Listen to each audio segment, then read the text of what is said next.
Bienvenue dans Objectif Tech, un podcast de Capgemini France.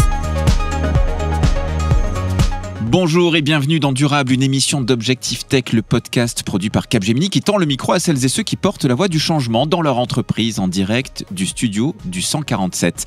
Le constat de la dernière étude du Capgemini Research Institute est sans appel. Si la durabilité est perçue comme un moteur stratégique de valeur, la crédibilité de l'action climatique reste sous pression. 62% des consommateurs restent sceptiques dans la capacité des entreprises à réellement mettre en œuvre des solutions. Ainsi, la réglementation, les lacunes dans les données et les silos opérationnels freinent les progrès, tandis que les adoptions par les consommateurs sont également limitées par le prix, mais aussi par l'accès à l'information. Alors, les marques n'auraient plus le choix. Pour répondre à ces nouvelles injonctions, il faut prendre le virage de l'éco-conception par l'innovation. Avec nous aujourd'hui en plateau, deux professionnels pour nous aider à décrypter ce qui se joue en ce moment. Stéphanie Lahad, Sustainability Manager chez Tetra Pak, et Mathieu Thuot, directeur emballage et durabilité chez Nestlé France. Bonjour et bienvenue.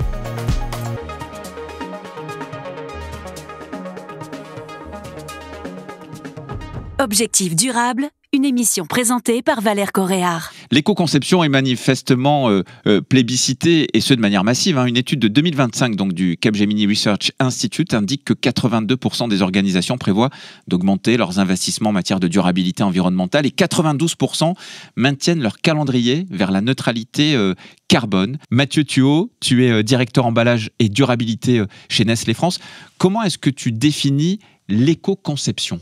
Bonjour à tous. L'éco-conception, c'est une approche de conception qui intègre les considérations environnementales à toutes les étapes de l'élaboration du produit. En effet, elle vise à réduire l'impact environnemental du produit depuis la R&D jusqu'à sa commercialisation.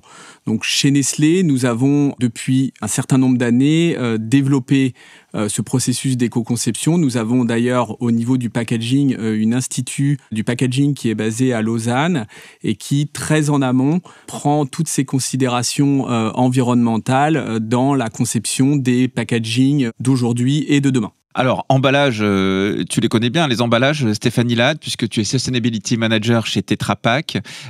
Ça va donc bien au-delà de la simple protection des aliments. Quand on parle d'éco-conception, c'est pas uniquement non plus une dimension marketing, c'est bien plus complexe que ça en fait. C'est bien plus complexe et je rejoins Mathieu là-dessus, ça va vraiment du penser l'emballage de son début de vie, donc les matériaux qui vont composer cet emballage, en privilégiant des ressources notamment renouvelables, donc bas carbone, jusqu'à la toute fin, donc c'est-à-dire son recyclage et comment on va réutiliser ces matières dans des applications pertinentes d'un point de vue environnemental et économique aussi.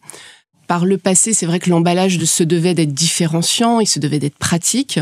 Ça fait quand même un certain nombre d'années qu'on voit qu'il y a eu un switch vers un emballage plus, d'un point de vue environnemental, mieux disant.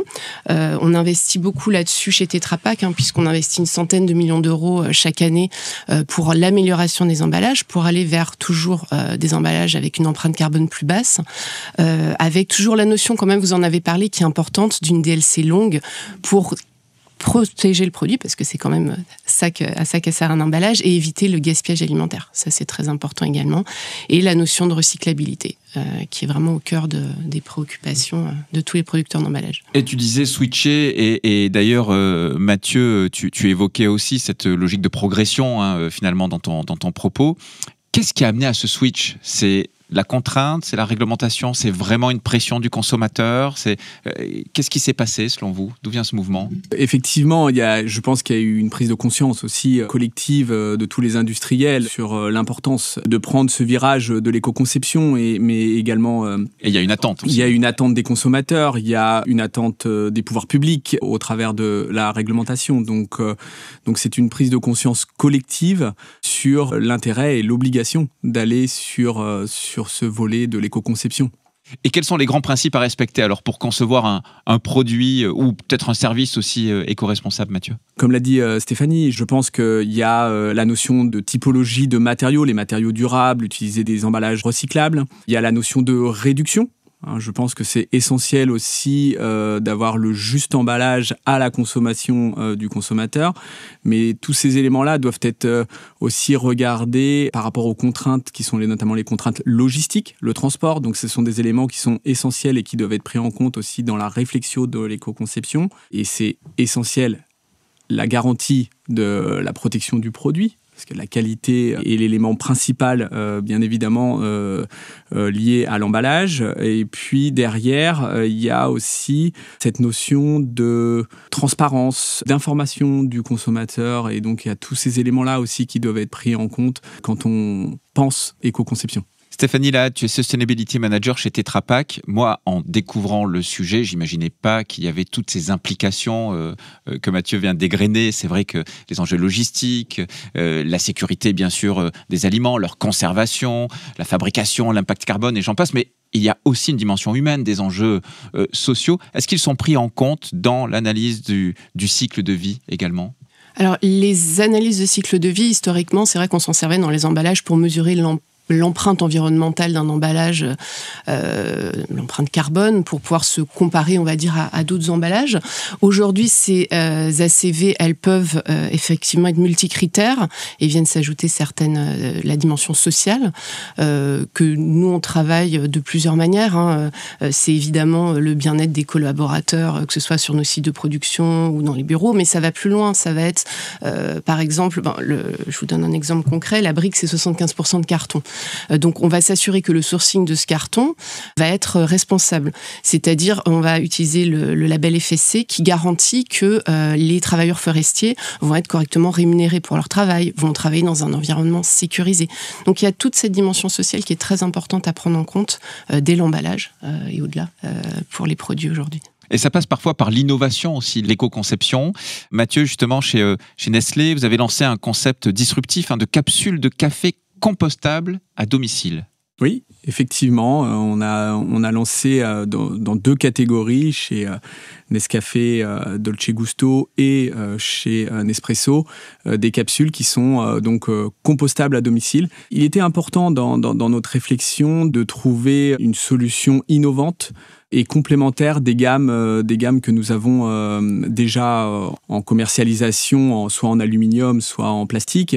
Mais l'idée était vraiment d'aller un cran plus loin en proposant ces capsules donc emballées en papier et donc compostable à domicile. Donc on simplifie aussi le geste consommateur, puisque là il peut le mettre directement dans son compost, dans son terrain ou sur son balcon quand il est en appartement. Donc ça a nécessité beaucoup d'années de travail, de R&D pour développer ces capsules, pour encore une fois conserver la qualité organoleptique, la qualité du produit, puisque passer d'un emballage aluminium à un emballage papier, c'est pas toujours évident, mais on y est arrivé et c'est plutôt une belle fierté. Le travail est énorme parce que le consommateur s'attend à avoir la même qualité que son produit historique et effectivement s'attend à ce que ce soit presque évident d'avoir ces évolutions et cette typologie d'emballage. Stéphanie Lahade, je te voyais un peu sourire dans ce que disait Mathieu. J'imagine que c'est un peu pareil pour vous. Parce que voilà, alors de votre côté, vous avez lancé une innovation. C'était en 2023, qui a d'ailleurs été un levier de performance, puisque vous avez réduit d'un tiers l'empreinte carbone de vos briques de lait chocolaté, c'est ça ? Oui, tout à fait. On a travaillé sur le remplacement de la barrière aluminium, qui est la barrière qui protège le produit de l'oxygène dans nos briques. C'est une barrière qui est très fine, mais qui est responsable pour une grosse partie de l'empreinte carbone de l'emballage. Donc on a travaillé à remplacer l'aluminium par une barrière fibre. Et c'est pour ça que ça résonne avec ce que disait Mathieu. C'est pas évident parce que il faut effectivement travailler avec ce nouveau matériau tout en s'assurant qu'on va quand même arriver à bien protéger le produit, qu'on va conserver tout ce qui est caractéristique organoleptique et pour pouvoir l'étendre petit à petit à tout notre portefeuille d'emballage, parce que c'est vrai que ça permet quand même une réduction d'un tiers, comme tu l'as souligné, d'empreinte carbone, ce qui n'est pas négligeable. Et quand on porte ce genre d'innovation, qu'on les décide aussi, il doit y avoir aussi un enjeu d'embarquer les parties prenantes au sein de l'entreprise. Tout à fait, oui. Alors, chez Tetra Pak, il y a de toute façon dans la feuille de route, on sait qu'on va aller vers plus de fibres pour avoir plus de matériaux renouvelables dans nos emballages et décarboner nos emballages. Ça, c'est le plan donc stratégique. Ça, tout le monde est embarqué, voilà. Après, c'est vrai que quand on sort une innovation, il faut travailler avec la R&D à ses idées. Après, il faut que ça passe par la production. Il faut que ce soit validé au niveau des achats, au niveau du marketing, au niveau du commercial. Donc, c'est vraiment une décision, un travail collégial, un travail collectif. Et après, il faut embarquer tout le monde. Et je pense qu'en expliquant aujourd'hui, on sait quelles sont les attentes des consommateurs, en expliquant que ces améliorations environnementales, elles assurent aussi la pérennité de l'entreprise dans sa globalité. Donc c'est ça qu'il faut souligner quand on engage les autres équipes. Oui. Mathieu Thuot, tu es directeur emballage et durabilité chez Nestlé France. Un mot sur la réglementation, la législation, notamment les législations locales. Ça peut être un frein ou peut-être au contraire un accélérateur ? Alors, je le prendrais plutôt comme un accélérateur, clairement, parce que la législation française, notamment, a été assez pionnière dans ses exigences en termes d'emballage, avec la loi AGEC notamment, la loi climat et résilience. En interne, effectivement, comme le disait Stéphanie, il faut embarquer beaucoup de services, le marketing, le commerce, la R&D, et c'est une force de pouvoir s'appuyer sur la réglementation pour faire changer les mentalités en interne, notamment quand on est dans des groupes internationaux, et donc de pouvoir s'appuyer comme ça sur des législations un peu pushy. Je m'en sers effectivement plutôt comme un levier, plutôt que comme une contrainte. Bonjour Stéphane Théry. Bonjour. Tu es directeur chez Capgemini Invent. Merci de nous rejoindre parce que, comme tu l'entends depuis tout à l'heure, la discussion est riche et je suis ravi de pouvoir profiter de ton expertise. L'Europe se saisit d'ailleurs de ces sujets-là avec son plan Green Deal. Absolument. Avec le plan Green Deal, l'Europe a publié un certain nombre de réglementations. Il y a eu des réglementations liées au packaging, Mathieu et Stéphanie viennent d'en parler. Et il y a aussi une réglementation dédiée à l'éco-design, qui s'appelle l'ISPR, Eco-Design for Sustainable Product Regulation. La philosophie derrière cette réglementation, c'est de se dire les contraintes environnementales ou les informations environnementales qui étaient au niveau de l'entreprise, on veut les descendre au niveau du produit. Pour avoir on parle du marché européen, pour avoir sur le marché européen des produits éco-responsables de manière du design, mais aussi sur leur utilisation. Et donc derrière cette réglementation est arrivée la notion de Digital Product Passport, avec l'enjeu de dire le produit va porter un certain nombre d'informations sur ses origines, sur ses matières, mais aussi sur la façon dont il a été fabriqué, sur le process, pour pouvoir transmettre aux consommateurs ou aux régulateurs un maximum d'informations avec une vocation vraiment à pouvoir communiquer plus clairement sur l'empreinte environnementale du produit, mais pas que, sur l'utilisation éco-responsable du produit. Et donc on va parler de circularité, de recyclabilité. L'un des éléments qu'on va retrouver, par exemple, sur le textile, des nouveaux étiquetages, pour venir publier l'empreinte environnementale du produit, un peu comme on a un Nutri-Score sur d'autres types d'emballages alimentaires. Et comment ça va s'impacter sur le secteur de la food ? Eh bien, en fait, cette notion de Digital Product Passport qui était à l'origine ici de la réglementation, ça devient un peu un mot commun en disant comment le produit va être capable de porter cette information. Donc, dans la food, on commence à trouver cette notion de Digital Product Passport sur lequel on va porter des informations. Donc, typiquement, ça peut être des informations sur les origines. Donc, on en a parlé juste avant, sur aussi l'aspect, l'empreinte sociale aussi des produits. Est-ce qu'ils ont été les produits récoltés de manière responsable. Donc il y a tout cet aspect-là, et aussi des informations sur la nutrition, des informations sur la santé. Donc ça vraiment l'enjeu derrière ces réglementations, c'est la transparence, je dirais, de l'entreprise vers ses consommateurs.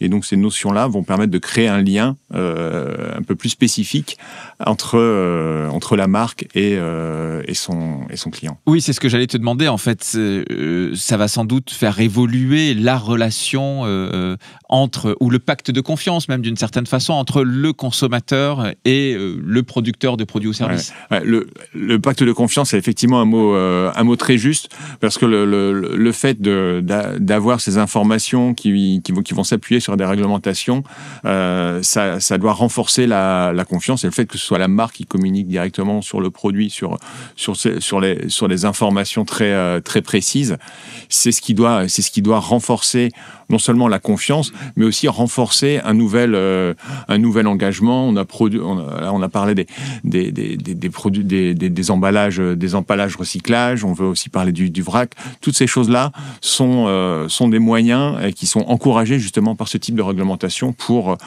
avoir une relation différente entre le consommateur et son produit, pour qu'il ait vraiment conscience de l'empreinte environnementale du produit et donc qu'il consomme différemment. Merci pour ce brief. Stéphane Théry, tu es directeur chez Capgemini Invent, et puis tu restes avec nous, parce que si tu as des questions à poser, avec plaisir, à nos deux invités. Une étude Capgemini montre que seulement 16% des consommateurs considèrent avoir accès aux données environnementales de ce qu'ils achètent de manière claire. Tiens, ça résonne. Le secteur de l'agroalimentaire n'est pas encore concerné par le DPP, mais vous devez vous aussi expliquer l'impact de vos produits aux consommateurs. Et Mathieu Thuot, directeur emballage et durabilité chez Nestlé France. Alors, chez Nestlé, vous avez lancé une initiative similaire sur la gamme Choc à Pic ou encore avec KitKat. Oui, effectivement. On veut tout savoir. Vous allez tout savoir. Effectivement, on a lancé avec Choc à Pic le QR code, donc qui permet de porter un certain nombre d'informations importantes pour nous aussi dans notre communication, pour informer le consommateur de notre ancrage local, des approvisionnements locaux en matières premières, et puis également pour véhiculer toute l'information liée effectivement à l'éco-conception.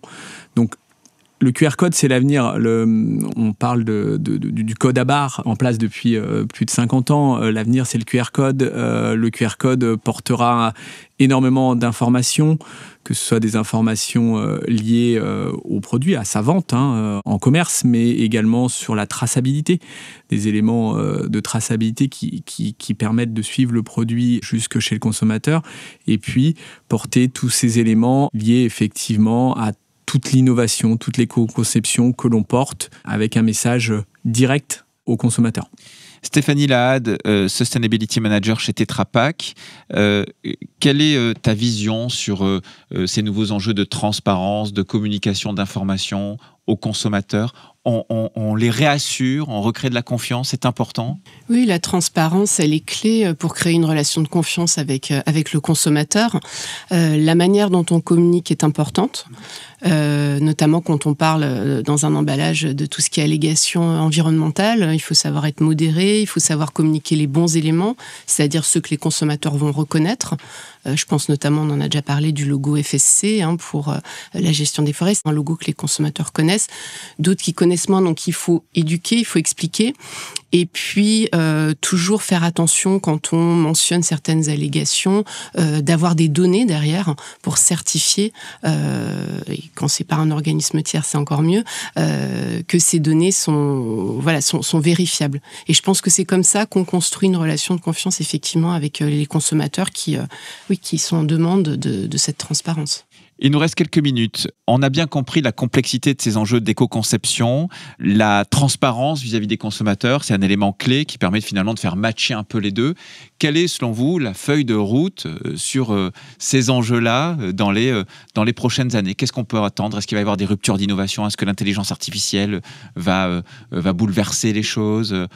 Si vous avez un peu d'inspiration à nous partager, je suis sûr que l'auditoire est fort intéressé. Mathieu ? Alors, j'ai pas forcément toutes les réponses aujourd'hui, mais bien évidemment, on sait que les intelligences artificielles arrivent, que effectivement le consommateur est de plus en plus connecté. Donc, il faut qu'on se serve de ces outils. Et encore une fois, il faut pas en avoir peur. Il faut s'en servir. Ce sont des outils puissants et qui nous permettent effectivement, je pense, de communiquer et d'informer le consommateur directement avec des informations fiables et également venir aussi un peu tacler parfois des fake news, des éléments qui, au travers des réseaux, peuvent passer, et ça nous permet de reconnecter directement avec le consommateur. Et je t'ai vu réagir, Stéphanie, sur les fake news. Non, effectivement, les intelligences artificielles, il faut qu'elles aient la bonne information. Oui, je souris parce que je pense, dans le monde de l'emballage, la brique alimentaire, on entend un peu souvent tout et n'importe quoi sur le recyclage de la brique alimentaire. Quoi, par exemple ? Qu'elle est pas recyclée ou mal recyclée. Donc ça, c'est des choses sur lesquelles nous, on communique beaucoup parce que déjà, on investit beaucoup sur le recyclage chaque année chez Tetra Pak. Et oui, la brique est recyclée, la partie fibre est très utile aux industriels papetiers, et puis la partie aluminium plastique est également recyclée. Mais c'est ce genre d'information, effectivement, qu'il faut être sûr de communiquer correctement, parce que sinon, d'autres peuvent s'en charger pour vous. Puisqu'on parle de rupture, d'innovation, d'avenir, Mathieu, une étude que vous avez menée avec Nielsen, la place le prix derrière le plaisir dans la décision de l'acte d'achat. Vous avez essayé le vrac, le réemploi, mais la contrainte logistique engendrée reste quand même un frein au quotidien ? Aujourd'hui, on peut dire que oui. Je pense qu'il faut du temps pour changer les modes de consommation. Les consommateurs sont conscients de l'enjeu environnemental, mais ne sont pas toujours prêts à faire l'effort pour pouvoir effectivement passer sur du réemploi ou aller avec ses propres emballages, chercher du vrac. Donc, il faut être résilient, continuer à innover, à pousser, et on y arrivera. Eh bien, c'était passionnant. Merci beaucoup, Mathieu Thuot, qui est directeur emballage et durabilité chez Nestlé France, Stéphanie Lahde, Sustainability Manager chez Tetra Pak. Merci aussi à notre chroniqueur maison, Stéphane Terry, directeur chez Capgemini Invent. Si vous appréciez l'émission, pensez à vous abonner et laisser des étoiles sur vos plateformes de streaming préférées, à partager cet épisode avec votre entourage. Vous pouvez aussi aller écouter Trajectoire, l'émission d'Objectif Tech présentée par Delphine Legarlès, qui aborde le sujet de la transition numérique. À très bientôt pour un nouvel épisode de Durable, une émission de Capgemini qui part à la rencontre de celles et ceux qui agissent en faveur d'un avenir plus durable.